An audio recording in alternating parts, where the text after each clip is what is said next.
অমাবস্যার নিকষ কালো রাত। এই নিস্তব্ধতা ভেঙে খান খান করে বাগানের এক প্রান্ত থেকে মটমট করে গাছের ডাল ভাঙার শব্দ ভেসে এলো। চাঁদের আবছা আলোয় দেখা গেল এক লম্বা, শীর্ণ এবং ফ্যাকাশে ছায়া মূর্তি। চোখ দুটো যেন দুটো জ্বলন্ত অঙ্গার। এই হলো মাছখেকো খ্যাপাটে শাকচুন্নি। দূর ছাই, আগের বাগানটার মানুষগুলো বড্ড চালাক হয়ে গিয়েছিল। কথায় কথায় মন্ত্র পড়া শুরু করেছিল। উফ, একটু শান্তিতে যে মাছ ভাজা খাবো তারও জো নেই। এখানকার গুলো আবার কেমন কে জানে। অবশেষে বাগানের সবচেয়ে উঁচু আর পুরনো গাছটার নিচে এসে সে দাঁড়ালো। তার লম্বা নখওয়ালা আঙুলগুলো দিয়ে গাছের গাঁটা ছুঁতেই যেন একটা শীতল স্রোত বয়ে গেল। তার বিকট মুখে ফুটে উঠল এক শয়তানি হাসি। বাহ, এই তো চাই, একেবারে খাসমহল। কি ঠান্ডা, কি আরাম। আজ থেকে এই বাগান, এই গাছ সব আমার। আমার হুকুম ছাড়া এখানকার একটা শুকনো পাতাও মাটিতে পড়বে না। আর যে আমার হুকুম অমান্য করবে তার ঘাড় মটকে রক্ত খাবো। এক লম্বা লাফ দিয়ে সে তরতর করে অদৃশ্য হয়ে গেল গাছের মগডালে। শুধু তার খ্যাপাটে হাসির শব্দটা রাতের বাতাসে ভাসতে থাকলো।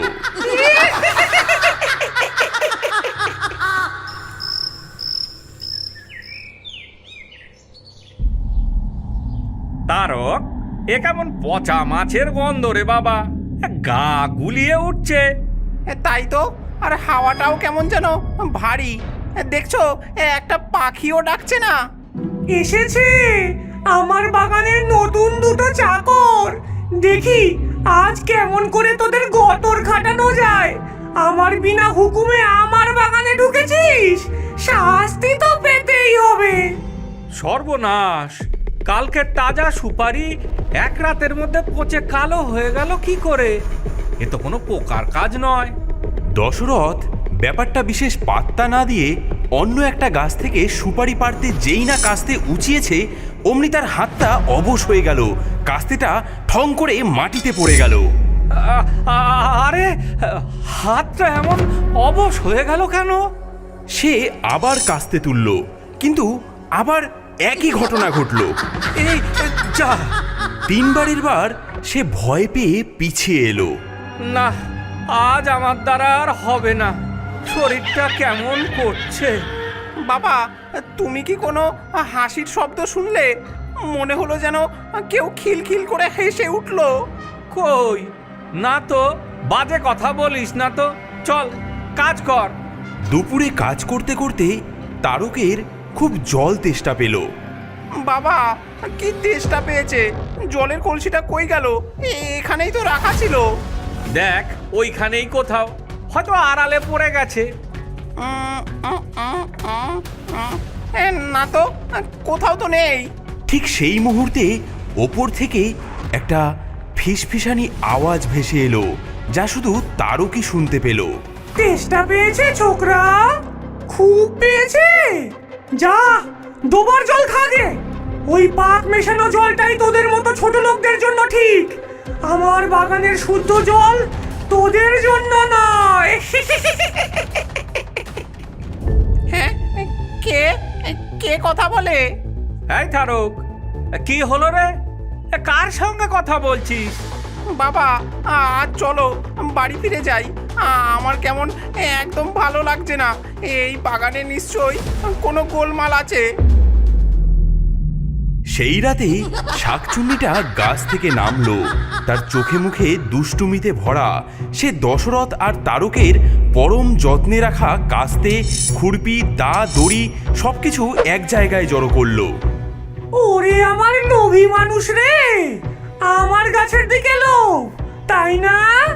এই কাস্তে দিয়ে আমার গাছের সুপারি পারবি? দাঁড়া, তোদের সাধের যন্ত্র আমি এমন জায়গায় পাঠাচ্ছি যে খোঁজার জন্য পরের জন্মে আবার আসতে হবে। এই বলে সে খ্যাক খ্যাক করে হাসতে হাসতে সব যন্ত্রপাতি এক এক করে পাশের ডোবাটার মধ্যে ফেলতে লাগলো। ডোবার মধ্যে ধপাস ধপাস করে পড়ার শব্দটা রাতের নিস্তব্ধতাকে ভেঙে দিল। এ কি রে তারক, সব যন্ত্রপাতি হাওয়া, কাস্তে, দা, খুরপি কিচ্ছু নেই। নিশ্চয়ই কাল রাতে চোর এসে চুরি করে নিয়ে গেছে, কিন্তু সব একসাথে। চলো তো পাশের ওই ডোবাটা একবার খুঁজে দেখি। সারাদিন ধরে তারা ডোবার মধ্যে খোঁজাখুঁজি করে মাত্র একটা মরচে পড়া খুরপি খুঁজে পেল। যা, সারা দিনটাই বরবাদ হলো। দশরথ যেই না গাছে ওঠা দড়িটা হাতে নিয়েছে সে চমকে উঠল।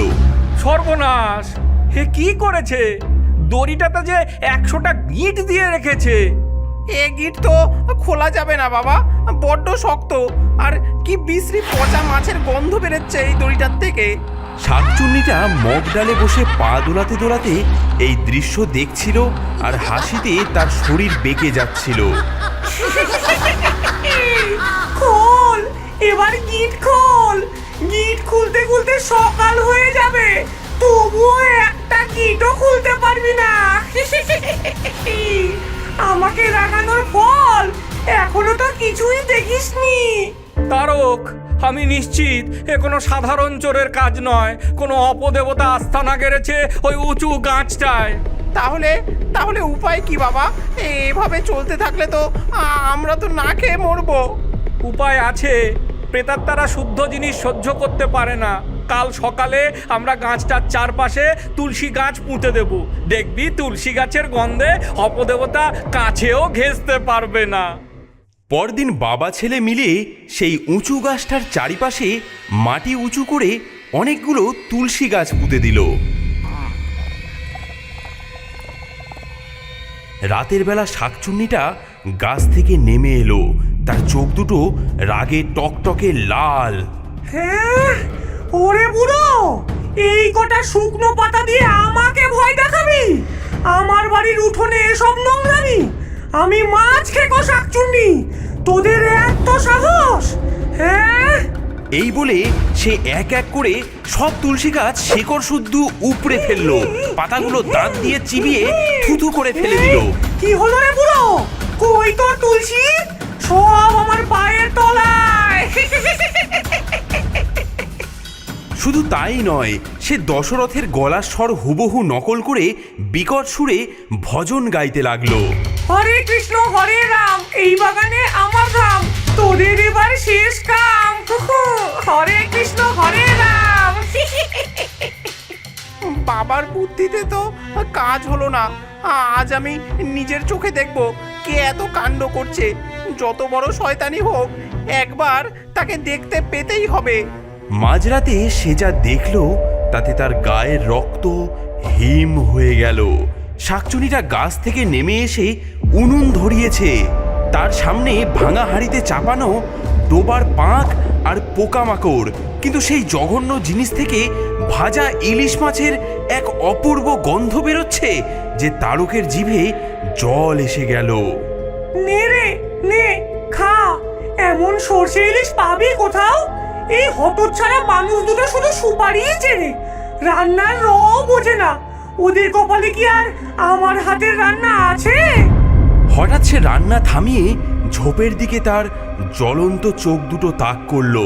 তারক বুঝে গেল সে ধরা পড়ে গেছে। কি রে ছোকরা, লুকিয়ে লুকিয়ে আমার রান্না দেখছিস? গন্ধটা খুব ভালো, তাই না? তোর জন্যও এক বাটি তুলে রেখেছি, কাল সকালে এসে খেয়ে যাস। না এলে কিন্তু আমি তোর ঘরে গিয়ে দিয়ে আসবো, মনে থাকবে তো? এই সরাসরি হুমকিতে তারক আর এক মুহূর্ত দাঁড়ালো না সেখানে। সে পড়ি কি মরি করে বাড়ির দিকে দৌড় দিল। পেছনে শাকচুন্নির অট্টহাসি প্রতিধ্বনিত হতে থাকলো।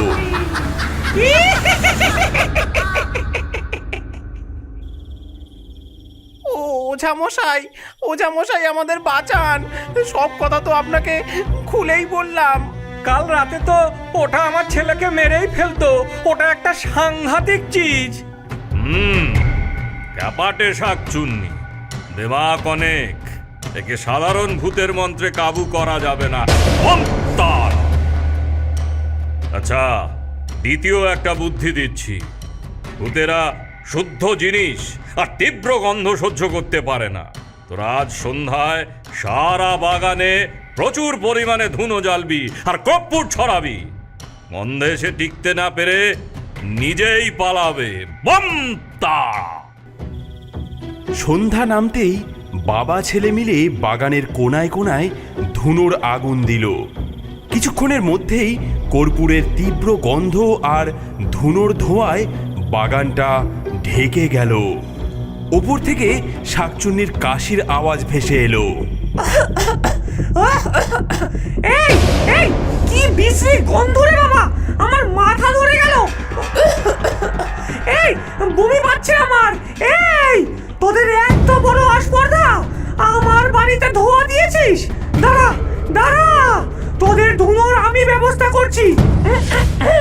নে নে, এবার তোদের জিনিস তোদের কাছেই ফেরত দিচ্ছি। হঠাৎ বাগানের মধ্যে একটা ছোটখাটো ঘূর্ণিঝড় উঠল। সেই ঝড় সমস্ত জ্বলন্ত ধুনুচি আর মাটির সরাগুলোকে শূন্যে তুলে নিয়ে সোজা ছুঁড়ে মারল বাগানের শেষে থাকা তাদের ঘরের চালার দিকে। হ্যাঁ, সর্বনাশ বাবা, ওই দেখো ধুনুচিগুলো উড়ছে আর আমাদের ঘরের দিকেই আসছে। হ্যাঁ, সর্বনাশ! চালে আগুন লেগে যাবে। দৌড় দে, দৌড় দে! বাবা ছেলে নিজেদের ঘর বাঁচানোর জন্য দৌড়াদৌড়ি শুরু করলো। শাকচুন্নিটা ওপর থেকে এই দৃশ্য দেখে অট্টহাসিতে ফেটে পড়ল। কেমন লাগে?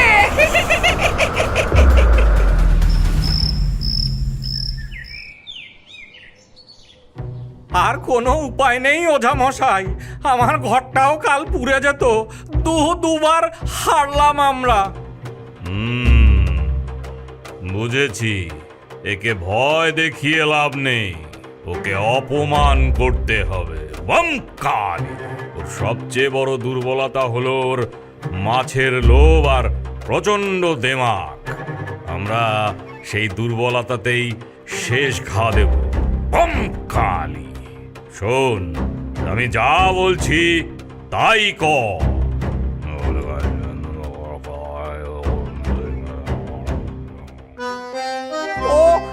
ও বাগানের মালকিন, আমরা হার মেনেছি আর আপনার জন্য ভোগ এনেছি। দেখুন, দয়া করে গ্রহণ করুন একবার। কি এনেছিস রে? এতদিনে তাহলে আমার ক্ষমতা বুঝতে পারলি? ঠিক আছে, রেখে যা, দেখছি তোদের ঘটে কেমন বুদ্ধি হয়েছে। দুবার জেতার অহংকারে শাকচুন্নিটার মনে কোনো সন্দেহই জাগলো না। সে গাছ থেকে নেমে এসে কলাপাতায় মোড়ানো রুই মাছের মতো দেখতে বস্তুটা তুলে নিল। বাহ, শেষ পর্যন্ত আমার কদর বুঝলো। দেখতে তো বেশ লাগছে, আর গন্ধটাও তো খাসা বেরোচ্ছে।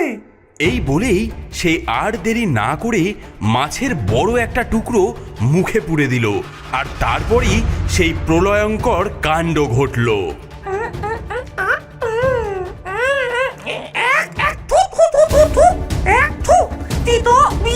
কি জঘন্য জিনিস এটা! নিম আর করলার মারাত্মক তেতো সাথে তার চোখ মুখ বিকৃত হয়ে গেল। সে পাগলের মতো মাটিতে গড়াগড়ি খেতে খেতে চিৎকার করতে লাগলো। ওরে বাবা রে, ওরে বাবা, কি খাওয়ালি রে! ওরে বাবা, মরে গেলাম গো, মরে গেলাম। ওরে বেঈমান ছোট লোক, আমার সাথে তোরা এইরকম ছলনা করলি? মাছের নামে আমাকে নিম পাতা খাওয়ালি?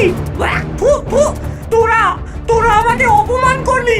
আমি এই শাকচুন্নিকে, যার নামে বাঘে গরুতে এক ঘাটে জল খায়, তাকে কিনা তেতো পাতা খাওয়ালি? আমি এই অপমানের জায়গায় এক দণ্ডও থাকবো না, আমি চলে গেলাম। তার সমস্ত অহংকার, সমস্ত দিমাগ যেন এক মুহূর্তে ধুলোয় মিশে গেল। ভয় দেখিয়ে আগুন লাগিয়ে যাকে তাড়ানো যায়নি, সামান্য তেতোর স্বাদ তাকে চরম অপমান করলো। আমি যাচ্ছি, তবে তোদের এই তেতো নিম পাতা খাওয়ানোর সেই থেকে সুপুরি বাগানটা শান্ত। তারক আর দশরথ বুঝেছিল সবচেয়ে বড় শয়তানেরও সবচেয়ে তুচ্ছ কোনো দুর্বলতা থাকে, শুধু সেটা খুঁজে বার করার মতো বুদ্ধি আর সাহস থাকলেই চলে।